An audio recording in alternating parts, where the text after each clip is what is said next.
All right, thank you for staying with us. It's still Daybreak, reaching you from Trust Television's headquarters in the nation's capital. Now, we have been having discussions around the issue of security, and we just spoke with Ilyasu Gadu on the recent revelation about the death of Musab AL-BARNAWI, the leader of ISWAP. We now are being joined in the studio by the general editor, Daily Trust newspaper, to talk about the recent spike, I would say, in the number of deaths and killings. Yesterday, there was a report by an NGO or civil society organization, I would say, about the attacks and the killings that we've seen in the month of August, I beg your pardon. Just in the month of August, we were talking about 645 killings and also more than 460 abductions just for the month of August. I mean, are we even really making any progress as far as the fight against banditry is concerned in the Northwest? Yes, we are making progress, or Nigeria is making progress, because we are fighting multiple wars, multiple security challenges. You talk about terrorism, you talk about banditry, you talk about ethnic clashes, you talk about religious extremism and religious differences and what have you. You understand? So it's a multifaceted problem whereby arriving at a conclusion to say that progress is not being made might not be correct, because the whole security issue is snowballing. While you address one issue in one location, then another one erupts somewhere. And this goes to show the complexity of our country. You understand? Now, the figures released in August by the NGO indicated that banditry, has taken over terrorism, because we only have 3 incidences in August, which is a landmark achievement. You understand? Because years back, almost on daily basis, you hear the killings, you hear the destructions in the Northeast. But in the month of August, only 3, despite the spike. You understand? And then you now have around 170-something killings along the corridors of the banditry, which is basically in the Northwest and part of North Central, Niger State.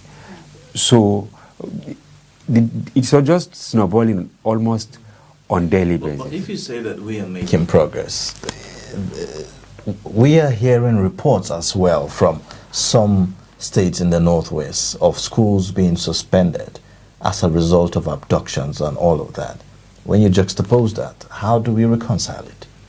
Yes, as I said, the progress is in the area of addressing peculiar issue.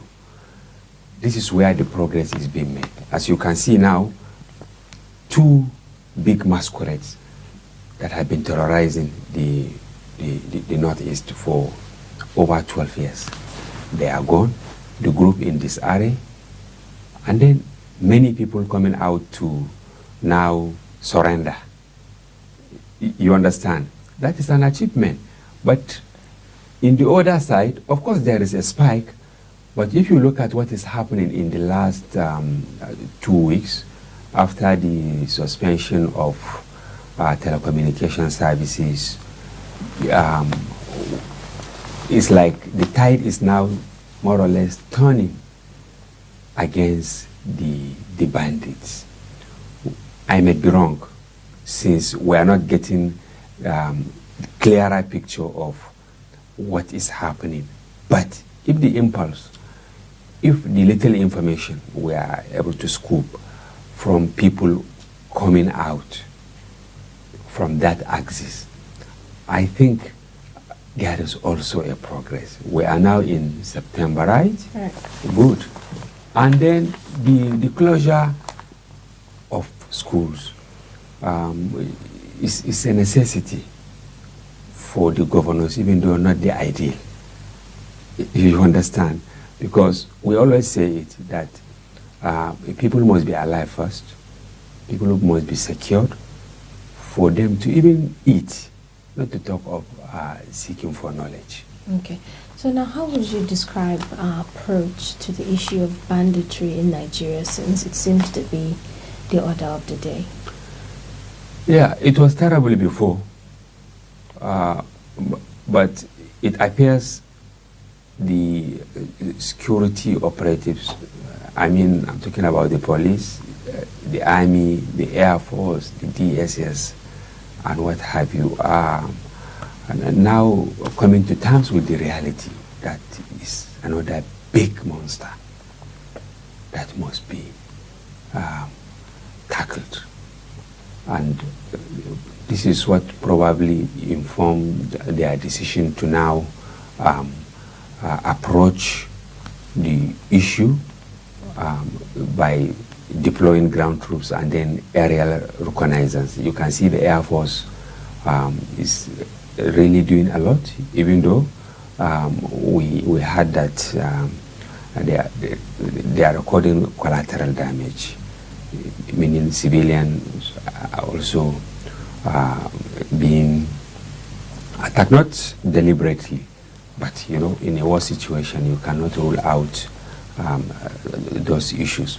So, but they need to do more in really tackling the bandits and then rooting them out of the swaths of unmanned and unpoliced territories, because you have forested areas across Niger, Kaduna, that's along the Burunungwari axis, the Sugugu forest, you understand, up to Sokoto.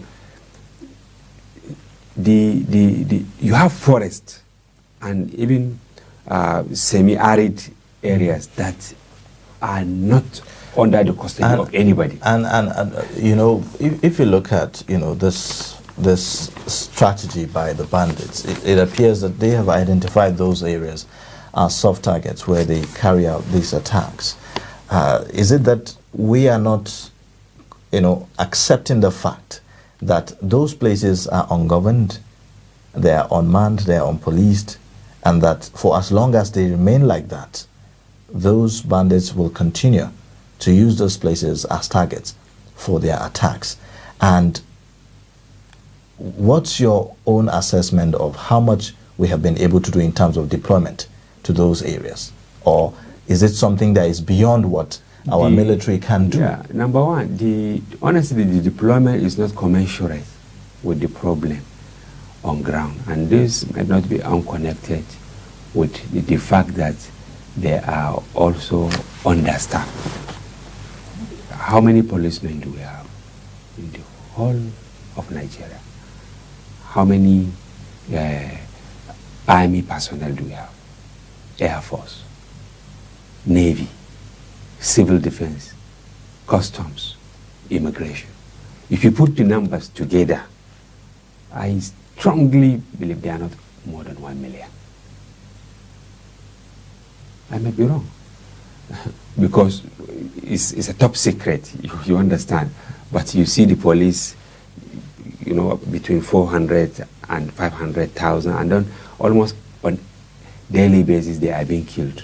We have the data. So in sometimes that we're case, even afraid to write this. Yeah, so in that case, what will be the best approach in dealing with this? Some experts have raised the fact that, look, in this situation, we can take advantage of technology to help in, you know, bridging this gap that we are having. But you find that we've not been able to do that. Bandits would attack a village, a community for hours, 3 hours, and there will be no single response from the security agents. And this has continued. And we kept hearing, well, there's something that is being done about it. But in real sense, if you look at it, it appears that there's nothing that is being done about it. So how can we deploy technology to deal with this? And would you also agree with those who said, well, maybe it's time to declare a state of emergency as far as insecurity is concerned, so that all efforts will be focused on that? As far as I'm concerned, state of emergency is just a misnomer. It's just like saying, we will deal with them. You understand? Because there is a lacuna in the Constitution. It is not explicit that, okay, if a state of emergency is declared in any state, that the governor should be removed. You understand? We had that incident during the area in Plateau State when Olusegun Obasanjo, he removed him. But later, some people went to court and they won. That declaring a state of emergency does not amount to removing chief executive. So you must match your utterances with action. And as you suggested, yes, while increasing the manpower, that is massive recruitment of security operatives, those who are willing to go to the war front. Because the problem we are facing is systemic, in the sense that many who join the police or the army is just for the fame of it. And there are hundreds of thousands of willing youths who want to really fight, but they don't have somebody to give their name. It's a serious problem. You now have people going out of the Defense Academy, going out of the police colleges, police academy, but who are they? They are children of emirs, children of governors, children of ministers, children of senators, children of captains of industry. And what they just want to achieve is the proverbial iron law of oligarchy, that, okay, let my son be known as a general, or as captain, or as colonel, you understand? Or as deputy commissioner of police, so that at the end of the day he will come and take over my business empire, or my emirate, or whatever. So even if you deploy them to go to the war front, they will not go. It's a serious problem. So we have to revisit the recruitment process. There are many youths in the villages, in towns, they are graduates, they suffered to get the education, but they can't join the police. But they can't join the military because they don't have anybody. okay, but we still have Nigerian youth saying because of what is happening all over the country, the killing of security operatives, and the whole scare that comes with this security fight, that, oh no, I don't want to join Nigeria's security force. No. Go to Falgore Game Reserve in Kano today, and you will cry. You see some young people selling the farm produce. You understand? They harvested, leaving home hungry. You understand what I'm saying? To now pay transport to go to, because it's no longer depot only that recruits are being trained. If you go to Falgore is in Kano. It's a vast forest, so they are doing the recruitment almost on daily basis now. You have the youths. We have willing youths. I'm telling you. Just say that, okay, those who want to join the police or whatever should come to the gate of Daily Trust, that there will be screening. Just announce it now and see what will happen between now and noon. Well, do we have even the capacity to manage those resources, even those that have shown a willingness to protect themselves and to protect their communities? For instance, we have the issue of the civilian JTF and all of that. If you look at that, what's your assessment of the role that they have played in the fight against this, insurgency and banditry. Governors that are serious, even though security is on the exclusive list, you understand, they are complementing the effort of the federal government. I don't want to name any states, but it's there. We are all aware. They recruit local hunters, they recruit vigilantes, they put them on some allowances, even though not enough. You understand? So and then they buy trucks for the security agencies.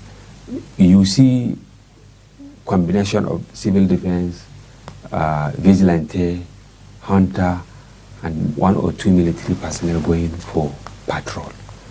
I know that in some states, the military, in their wisdom, you understand, they are training some of these youths in even arm handling, because they have seen the readiness of these youths to contribute to the rescue mission.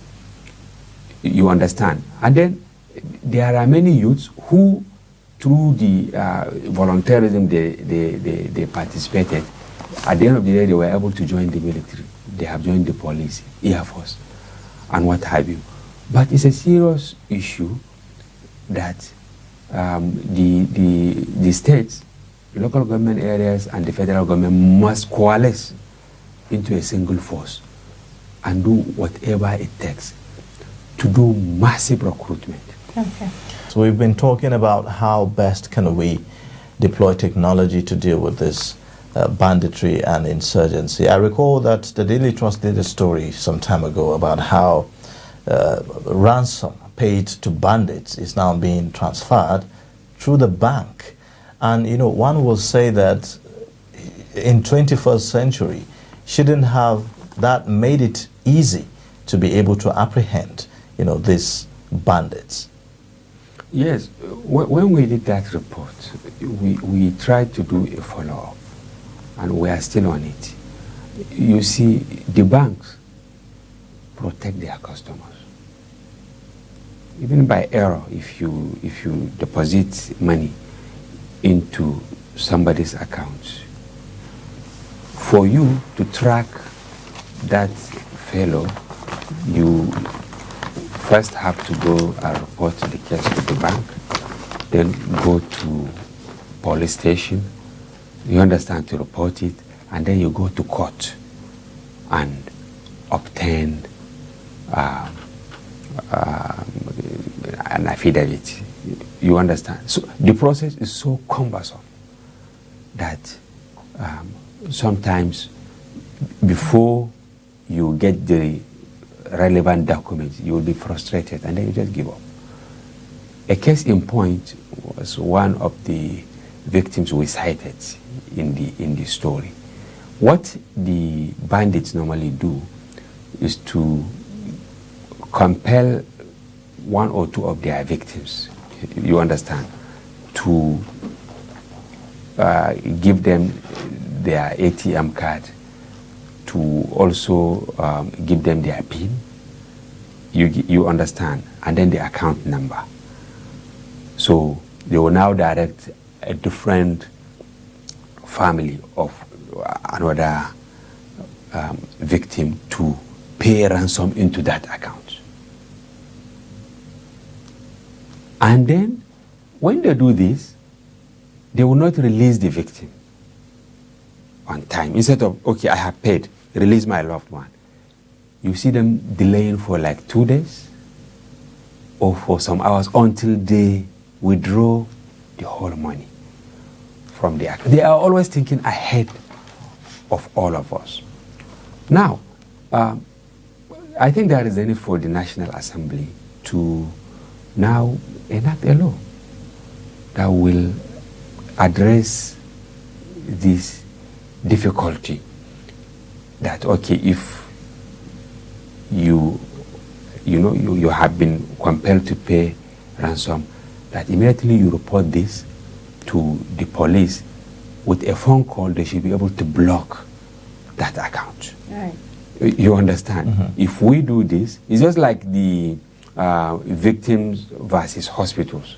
That if we have lost countless lives simply because hospitals, they don't attend to patients, you understand, that sustain gun injuries without police report. So sometimes before you obtain the police report, the victim is gone. What kind of, you make laws to support people, to make life easy, not to have rigid laws that will make life difficult for the people. So there is a need for the National Assembly to address this, one. And then, secondly, the tracking devices. We also did a story, we analyze it here. I think government should invest heavily. And then the private sector should also support, because security is a collective responsibility. Of course, companies, donor agencies and all that, they are doing their best, but we should up the game so that we can secure our country. And then deploy these tracking devices all over, so that at least every state police command should have it, or should have like 3 in each of the 3 senatorial districts. If you do that, it will help. Just the way, to greater extent, we have sanitized the banking industry with just one technology, the BVN, right? The BVN. But BVN has done. But has Yes, that been effective? yes, it did. With the NIN as well? It did. It did. Only that we don't synchronize the gains. You have NIN, you have BVN, you have so many districts. And the idea is that it should facilitate, business, security, welfare, to make it easy. That, okay, with just one card, you should be able to access so many things. It should serve like as your maybe driver's license. It should serve as your social security. It should also serve as maybe your health insurance cover. Because it's very easy to synchronize the numbers. Right. Now you see people with like 100 different bank accounts, but simply because there is this BVN, the NFIU is tracking them. EFCC is also tracking them. And that is why people don't even keep money in banks now, because you can't keep money in multiple accounts and then go away with it. They are watching you. It's easy to track. I think this brings me to this question of NIN card. A lot of people have registered, some have gone countless times to get their cards, and they keep telling them they are not ready. And recently, like mine, I was sent a text message that it had expired and I need to pay 5,000 naira, to get a new one. Do you think for a national identity card, is it a good move to tell Nigerians to pay to update a card? No, you see, the head of the agency visited us here, I think last year, and we had an elaborate interview with him. He said the most important thing is the number. You understand? Not the card. Just if you have the number, store it somewhere, maybe on your phone, or you just cram it, so that when you go to bank, just the way they will ask you, do we have any card for our BVN? We don't. So they make it seamless. This is what he said, that people should just stop talking about having the card, but you should not forget your number. Once they give you, and getting the number is really not difficult, because I got mine, I got it for some people. So Nigerians should understand, we have a role to play, the media, in sensitizing people, that look, get the number.